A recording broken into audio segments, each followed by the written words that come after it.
அன்ஷிகாவோட அம்மா பேசுகிறேன். எங்கள் பாப்பா எல்கேஜிலேருந்தே நம்ம ஸ்கூலில் தான் படிச்சுட்ருக்காங்க. கிட்டத்தட்ட 10 வருஷம் மேலே ஆச்சு.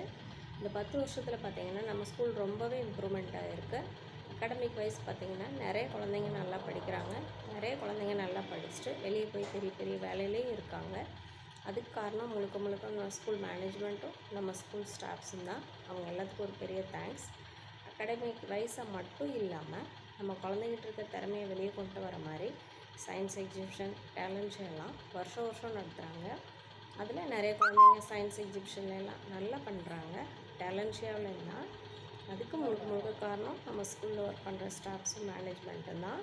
அவங்களோட ஹார்ட் ஒர்க் இல்லைன்னா இதெல்லாம் கண்டிப்பாக நடக்காது. அதனால் அவங்க எல்லாத்துக்கும் ஒரு பெரிய தேங்க்ஸ். அடுத்து ஸ்போர்ட்ஸில் பார்த்திங்கன்னா லாஸ்ட் இயர் கூட 3 குழந்தைங்க ஸ்டேட் லெவல் செலக்ட் ஆகி வெளியே போயிருக்காங்க. அதுக்கு காரணம் நம்ம பிடி மிஸ். அவங்க நிறைய ஹார்ட் ஒர்க் பண்ணுறாங்க. அதுக்கு தகுந்த மாதிரி நம்ம குழந்தைங்களும் ஸ்போர்ட்ஸ்லேயே நல்லா விளையாடுறாங்க. அதுக்கு பிடி மிஸ்க்கு ஒரு தேங்க்ஸ். அடுத்து நம்ம ஸ்கூலில் ஒர்க் பண்ணுற ஆயம்மா, செக்யூரிட்டி அங்கிள் எல்லாத்துக்கும் தேங்க்ஸ். ஏன்னா அவங்க தான் எல்கேஜி குழந்தைங்கள்லேருந்து நம்ம குழந்தைங்க நல்லா பார்த்துக்குறாங்க. எந்த குழந்தையுமே நம்ம காலையில் கொண்டு போய் விட்டுட்டு ஈவினிங் நம்ம கூட்டிகிட்டு வர வரைக்கும் அவங்க பொறுப்பாக பார்த்துக்குறாங்க. அவங்க எல்லாத்துக்கும் ரொம்ப தேங்க்ஸ். நம்ம ஸ்கூலில் ஒர்க் பண்ணுற எல்லா ஸ்டாஃப்ஸுமே அவங்க கடமையை கரெக்டாக பொறுப்பாக செய்கிறனால தான் நம்ம குழந்தைங்கள நிம்மதியாக ஸ்கூலில் விட்டு ஈவினிங் போய் கூப்பிட்டு வர வரைக்கும் நம்ம நிம்மதியாக நம்ம வேலையை பார்க்க முடியுது. அதனால் மொத்தத்தில் நம்ம ஸ்கூலில் எல்லா விஷயத்துலையுமே பெஸ்ட்டாக தான் இருக்காங்க. எங்கள் பொண்ணு நம்ம ஸ்கூலில் படிக்கிறது எங்களுக்கு ரொம்ப பெருமையாக இருக்குது.